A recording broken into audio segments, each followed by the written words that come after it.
Firefighters are working 24/7 to contain the terrible wildfires in the western United States. They're battling on the ground and in the air. You can help these firefighters save lives and property. If you own a drone, do not fly near a wildfire.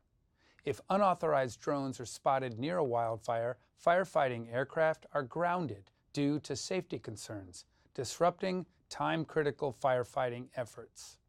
Homes could burn needlessly, or worse, lives could be lost. Flying a drone without authorization over a wildfire is breaking the law.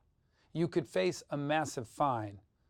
So remember the heroic people working to save lives and property and families in harm's way. An unauthorized drone hampers these efforts and puts lives in jeopardy.